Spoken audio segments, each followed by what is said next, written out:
Il existe un moyen d'être tellement productif que les gens penseront que tu te clones. On nous parle de Pomodoro, de la règle ABCD et de méthode tape à l'œil, mais il manque toujours un truc. En réalité, les gens les plus productifs, c'est pas ceux qui empilent le plus de techniques, c'est ceux qui appliquent les principes de base, ceux qui s'attaquent aux racines plutôt qu'aux branches. Parce que quand les racines sont solides, les résultats viennent automatiquement. Alors aujourd'hui, on part à la source et on va voir les 6 principes qui vont te rendre tellement productif que les gens penseront que tu es en train de te cloner. Principe numéro 1. Définir la tâche principale. Le premier problème qu'on rencontre quand on veut être productif, c'est qu'on essaie de faire 3000 choses à la fois et on pense que ça nous rend super efficace. On croit à tort que faire plus, c'est faire mieux. On essaie de nous faire accepter le modèle comme quoi en travaillant 12 heures par jour, on va exploser absolument tous nos objectifs. Et il y a une partie de vérité, mais à un détail près. Il faut s'assurer de la qualité de notre travail avant de s'assurer de sa quantité. Avant de faire plus, il faut faire mieux. Et pour ça, il faut qu'on prenne le temps de reculer d'une étape. Avant de vouloir travailler 12 heures par jour, il faut qu'on trouve la tâche qui va avoir le meilleur rendement. On veut trouver la tâche qui va rendre plus facile tout le reste une fois qu'on l'aura faite. Et ce concept vient du livre The One Thing.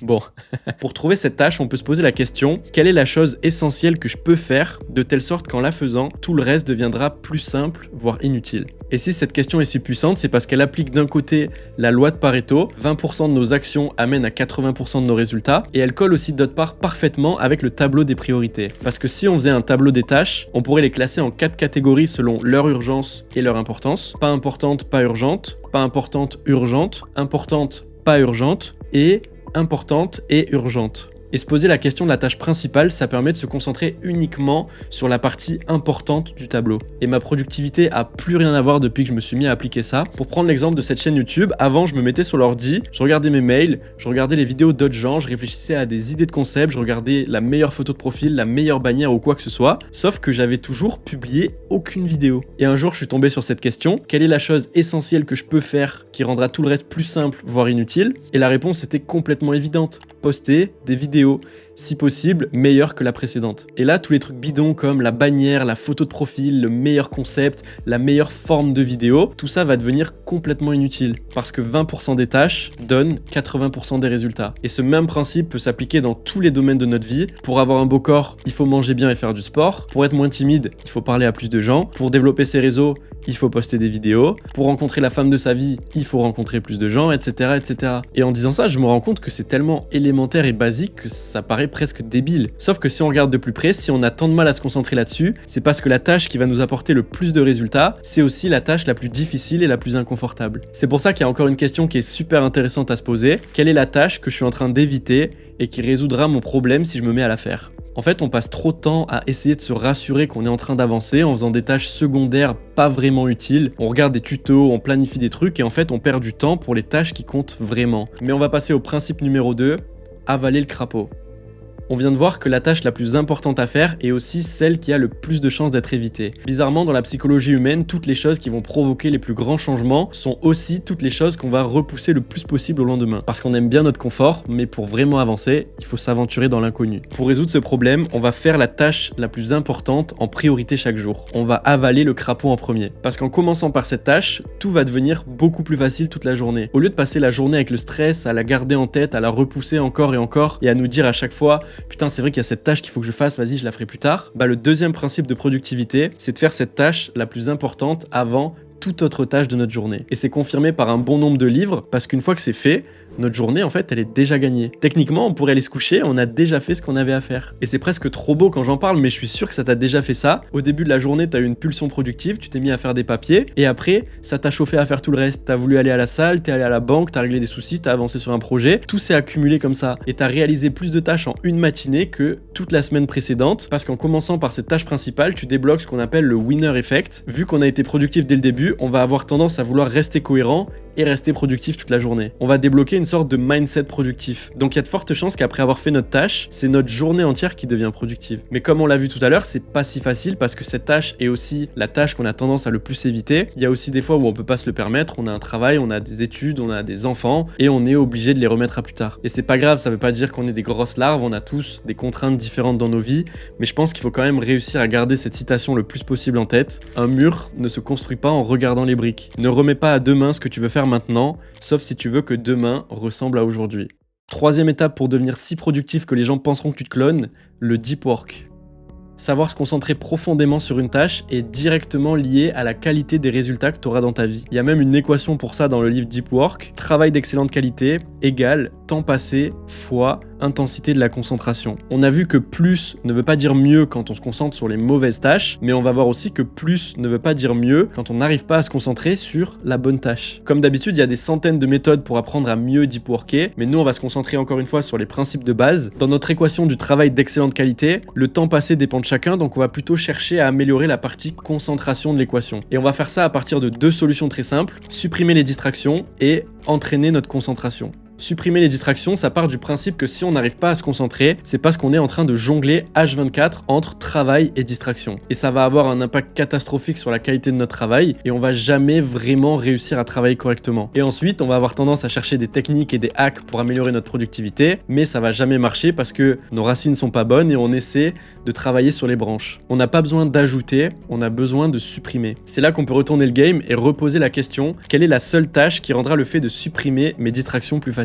Et perso, j'en ai déduit que c'est le fait de mettre mon téléphone le plus loin possible de moi pendant que je travaille. Chaque fois que je l'ai à côté de moi, je m'en sers pour me distraire. Donc la solution, c'est de plus l'avoir à côté de moi. Et au début, il nous manque, on fait que penser à lui, on veut savoir ce qu'il a à nous dire, mais pas de problème parce qu'on arrive à la deuxième solution: entraîner notre concentration. Ma tâche la plus importante, c'est de publier les vidéos. Ma tâche à l'intérieur de cette tâche qui me demande le plus de concentration, c'est d'écrire ces vidéos. Je dois faire des recherches, trouver des solutions et trouver un moyen de vous les expliquer correctement pour que vous les compreniez. Et ça demande beaucoup de concentration. Sauf que quand j'ai essayé de commencer cette chaîne, j'avais la pire concentration de France. Pour l'histoire, j'ai commencé cette chaîne juste après avoir fait un arrêt radical des jeux vidéo. Et quand je me mettais à écrire des vidéos, je pensais littéralement toutes les 2 minutes à arrêter d'écrire pour réinstaller le jeu. Et ça fait exactement pareil avec les réseaux sociaux. Quand t'es accro, t'arrives pas à te concentrer parce que tu fais que vouloir attraper ton téléphone. Et c'est là qu'on pourrait tenter de se dire qu'on est une personne foutue qui arrivera jamais à s'en sortir et jamais à se concentrer. Mais il y a rien de plus faux, parce que la concentration, c'est un muscle. Chaque fois que tu arrives à te concentrer un peu plus longtemps que ce que tu en étais capable,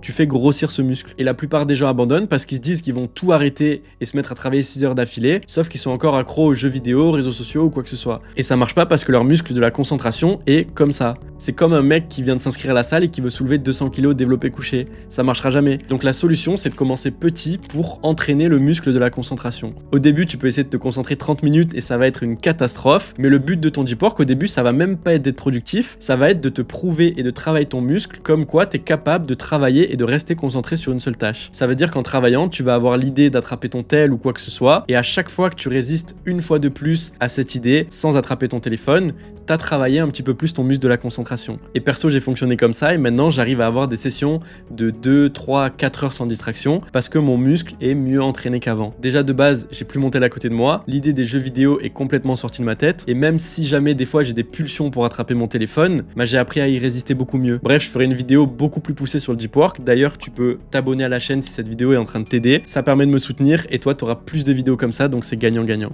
Principe numéro 4, planifier. Planifier permet de s'assurer que la tâche importante soit faite à chaque fois. Mieux on planifie, moins on a de chances de procrastiner. Planifier, c'est la tâche principale qui rend ça plus facile de faire ta tâche principale. C'est Inception le bordel. Le principe, c'est juste de définir à l'avance le moment de ta journée où tu vas faire la tâche principale. Comme on l'a vu, le truc le plus productif possible, c'est de planifier cette tâche comme la première chose à faire de la journée. Après, je comprends que ce soit pas possible pour tout le monde et pour tous les styles de tâches. Donc ça va dépendre de ta situation. Et il y a 36 000 façons de faire ça. Je vais vous parler juste de celles que moi j'applique personnellement dans ma vie et qui marchent pour moi. Je mixe le time blocking avec une to-do list. En gros, tous les dimanches, je planifie ma semaine sous forme de bloc horaire. Je fais en sorte que ma tâche principale soit faite le plus de fois possible et je me laisse aussi du temps pour les tâches un peu plus secondaires. D'ailleurs, au passage, là, je suis à plein temps, mais je fonctionnais aussi comme ça quand j'avais un travail à côté. Il suffit juste de rajouter les blocs de travail en plus. Ça laisse moins de temps libre forcément, mais chacun s'adapte en fonction de sa situation. Et ensuite, perso, je combine ça avec une to-do list que je fais généralement chaque soir pour le lendemain, voire des fois chaque matin pour la journée. Bref, ça, c'est la méthode qui marche pour moi. Ça se trouve, elle va pas du tout marcher pour toi ou pas du tout te convenir et c'est parfaitement ok. Le but, c'est de se concentrer sur le principe et le principe, c'est de planifier à l'avance la tâche la plus importante que tu dois faire. 5e principe, mesurer le progrès. Si tu ne mesures pas quelque chose, il y a de grandes chances que ça ne va pas s'améliorer. On ne peut progresser que dans ce qu'on peut mesurer. Le meilleur exemple que je peux vous donner pour expliquer ça, c'est mon aventure à la salle de sport. Ça doit faire un peu plus de 5 ans que je fais de la muscu et j'ai passé facilement 3 ans à faire n'importe quoi. J'allais à la salle quand je voulais sans avoir de programme, je notais absolument aucune perf, je mangeais un peu tout ce qui passait par là, je comptais pas non plus mes calories et j'avais absolument aucune mesure de mes progrès. Alors à quel point tu penses que j'ai progressé en 3 ans? Premièrement, j'ai même pas de mesure donc je peux même pas te dire, et deuxièmement, pas beaucoup. Jusqu'au jour où j'ai entendu ce principe quelque part et je me suis mis à noter et à mesurer absolument tout ce que je pouvais. Déjà, j'ai pris un programme, j'ai commencé à noter les poids pour être sûr que j'améliorais mes perfs, j'ai commencé à compter mes calories, j'ai commencé à compter mes protéines et la seule chose que j'ai pas faite, c'est prendre mes mensurations pour être sûr que mes muscles étaient bien en train de grossir. Et là, j'ai enfin commencé à avoir des résultats au bout de 3 ans de muscu. Déjà parce que j'ai des mesures qui me permettent de le savoir et qu'avant, je savais même pas si j'avais progressé, mais aussi parce que ces mesures permettent de voir où est-ce que je fais mal les choses et permettent ensuite de les améliorer. Plus on a de mesures précises, plus on a de moyens de s'améliorer. Et j'ai 2 parenthèses pour ça, le plus efficace, ça reste d'avoir une mesure qui est directement sous notre contrôle. Un nombre de vidéos, un nombre d'appels, un nombre de séances de muscu, etc. Parce que se concentrer sur quelque chose qui n'est pas directement sous notre contrôle, comme un nombre d'abonnés, un nombre de ventes, un chiffre d'affaires, hein, le poids que tu prends, etc. Bah souvent c'est pas régulier. Des fois tu travailles beaucoup et tu vas pas faire de ventes, et des fois tu vas travailler pas beaucoup et tu vas faire plein de ventes. Donc c'est pas très fiable, mais ça reste un indicateur à garder en plus pour savoir si tu es bel et bien dans la bonne direction. Et deuxième parenthèse, j'ai écrit un e-book qui applique tous ces principes pour maximiser les chances d'obtenir ce que tu veux. Dedans, tu trouveras les 5 étapes pour atteindre n'importe quel objectif. C'est 100% gratuit, je te mets ça dans la description si ça t'intéresse. On passe au 6e et dernier principe de cette vidéo, aimer le processus. Aimer le processus, c'est probablement le principe ultime de la productivité. Si on compare 2 personnes, la première, elle aime ce qu'elle fait et elle n'utilise absolument aucune méthode, aucun principe de productivité. Et la deuxième, elle déteste ce qu'elle fait, mais elle applique absolument tous les principes à la fois, tous les secrets, tous les hacks, toutes les techniques. Toi et moi, on sait très bien que celle qui va tenir le plus longtemps et qui aura le plus de résultats à long terme, c'est celle qui aime ce qu'elle fait. Quand on y pense, être ultra productif mais détester son travail, ça revient un peu à s'éloigner du sens de pourquoi on fait ça à la base. En creusant un peu, si la plupart d'entre nous veulent devenir productifs, c'est pour améliorer la qualité de notre vie d'une façon ou d'une autre. On veut être plus productif au travail, dans les études, à la muscu, dans notre business, pour que notre vie s'améliore. Et quand on se tue à la tâche en essayant d'optimiser un truc qu'on déteste au plus haut point, qu'est-ce qu'on est vraiment en train d'améliorer? Selon Hormozy, la personne qui a le plus de chances de réussir, c'est la personne qui arrive à se récompenser le plus tout au long du chemin. Elle va se créer des systèmes de récompense, des moyens de prendre du plaisir, et elle va transformer son travail en un jeu, parce qu'une fois que ton travail est un jeu, ça devient la chose que t'aimes faire, et automatiquement, la chose sur laquelle tu deviens productif. Parce que d'un point de vue purement productivité, qui est plus productif qu'une personne qui adore travailler? Personne. Bref, il y a tout un tas de citations là-dessus. Le bonheur est dans le chemin, pas dans la destination. Celui qui aime marcher marchera toujours plus loin que celui qui veut juste voir la vue. Et le plaisir de la victoire ne compensera jamais le malheur du chemin.